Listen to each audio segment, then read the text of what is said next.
जी ma'am, आपका परिचय। मेरा नाम डॉक्टर कविता आर्य है।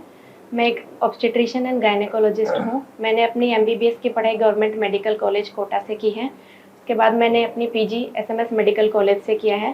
साथ ही मैंने 1 ईयर एसआरशिप भी एसएमएस मेडिकल कॉलेज से किया है। उसके बाद मैंने मुंबई से एडवांस्ड ट्रेनिंग ली है ऑब्स्टेट्रिक्स एंड गायनेकोलॉजी सोनोग्राफी में, और गुरुग्राम से मैंने मिनिमल एक्सेस सर्जरी में फेलोशिप किया है। महिलाओं से संबंधित कौन-कौन सी समस्या हैं जिनका समाधान क्षेत्रपाल हॉस्पिटल में होता है? महिलाओं से रिलेटेड ऑब्स्टेट्रिक्स एंड गायनेकोलॉजी दोनों ही प्रॉब्लम से रिलेटेड प्रॉब्लम्स का यहाँ समाधान होता है। गायनिक रिलेटेड प्रॉब्लम जैसे एबनॉर्मल यूट्राइन ब्लीडिंग है, इसमें पीरियड्स का इरेगुलर होना, पीरियड्स में ब्लीडिंग ज़्यादा होना या पीरियड्स में ब्लीडिंग कम होना, एबनॉर्मल वेजाइनल डिस्चार्ज है, जैसे पीरियड नॉर्मल जो फिजियोलॉजिकल डिस्चार्ज है उसके अलावा जो भी अगर डिस्चार्ज कलर चेंज है, जैसे येलोविश ग्रीनिश डिस्चार्ज है या एसोसिएटेड है विद इंटेंस इचिंग और बर्निंग सेंसेशन।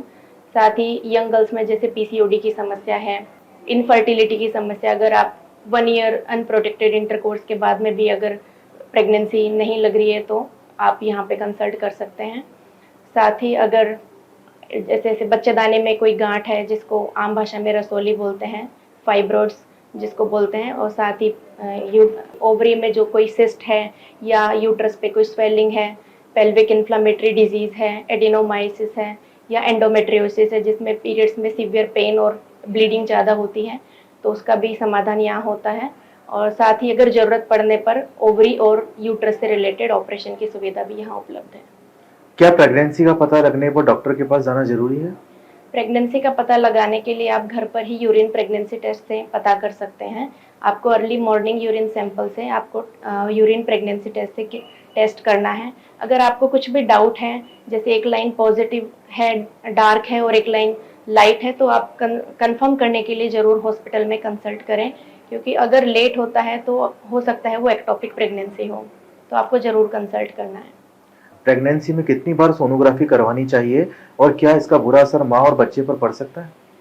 प्रेगनेंसी में मिनिमम 4 या 5 सोनोग्राफी आपको करवानी है, जिसमें सबसे पहले सोनोग्राफी हम 6 टू 9 वीक्स पे करवाते हैं, जिसको हम अर्ली डेटिंग स्कैन कहते हैं। ये बहुत ज़रूरी होता है, जिसमें हम इंट्रा यूट्राइन या एक्स्ट्रा यूट्राइन जिसको हम एक्टोपिक प्रेगनेंसी बोलते हैं उसका पता लगा सकते हैं। जिन महिलाओं को पीरियड्स की डेट याद नहीं रहती या जिनके इरेगुलर मेंसेस होते हैं, तो उसमें भी हम इसी सोनोग्राफी से डेट ऑफ डिलीवरी डिसाइड करते हैं। साथ ही सिंगलटन प्रेगनेंसी है या मल्टीपल प्रेगनेंसी है, उसका भी पता इसी स्टेज पे लगाया जा सकता है।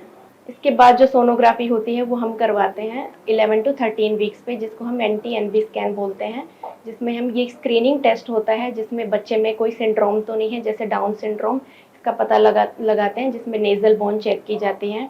इसके बाद जो सोनोग्राफी होती है वो 18 टू 20 वीक्स पे होती है, जिसको हम टारगेटेड या एनोमली स्कैन या लेवल 2 बोलते हैं, जिसमें डिटेल्ड एनाटॉमिकल सोनोग्राफी होती है, बच्चे का पूरा डिटेल चेक किया जाता है। इसके बाद जो होती है वो 28 टू 32 वीक्स पे हम एक ग्रोथ स्कैन करवाते हैं, जिसमें बच्चे के बायोमेट्रिक पैरामीटर्स चेक करते हैं, साथ ही बच्चे के चारों ओर जो लाइकर हैं और बच्चे का वेट चेक किया जाता है।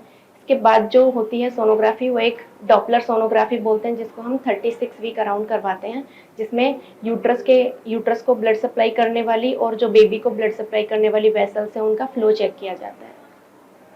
आजकल पीसीओडी के बारे में काफ़ी चर्चा है। ये क्या है और इसका आम जिंदगी एवं शादीशुदा जिंदगी पर किस प्रकार असर पड़ता है? पीसीओडी जो पॉलिसिस्टिक ओवेरियन डिजीज़ है, ये कोई पर्टिकुलर डिजीज़ ना होके एक हार्मोनल इम्बैलेंस है, जिसमें ओवरीज का वॉल्यूम इंक्रीज हो जाता है, मल्टीपल इमेच्योर फॉलिकल्स डेवलप हो जाते हैं, जिससे हार्मोन्स इम्बैलेंस हो जाते हैं, जिसमें एंड्रोजन्स का लेवल इंक्रीज हो जाता है। ये एक पर्टिकुलर कोई एक रीज़न नहीं है, मल्टीपल फैक्टर्स इसमें इंक्लूड होते हैं, जैसे जेनेटिक और एनवायरमेंटल फैक्टर्स होते हैं। एनवायरमेंटल फैक्टर्स में जैसे पेशेंट की लाइफस्टाइल कैसी है, बहुत ज़्यादा प्रोसेस्ड फूड खाना और सेडेंट्री लाइफस्टाइल है, जो योगा एंड एक्सरसाइज बिल्कुल नहीं करते हैं, और साथ ही जो स्ट्रेस बहुत ज़्यादा लेते हैं या फिर लैक ऑफ स्लीप है, लैक ऑफ फिजिकल एक्सरसाइज है, और कुछ माइक्रोप्लास्टिक्स भी इनमें रोल प्ले करते हैं।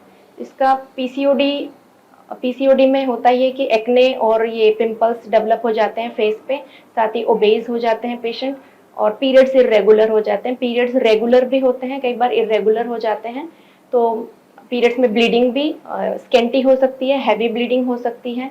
और इसमें मैरिड लाइफ में ये प्रॉब्लम आती है कि जब पीरियड्स ये इसमें एनओव्यूलेटरी साइकिल्स आते हैं, जिससे फॉलिकल्स जो है मैच्योर नहीं हो पाता और ओव्यूलेशन नहीं हो पाता। ओव्यूलेशन नहीं होने से प्रेगनेंसी प्लान करने में प्रॉब्लम आती है।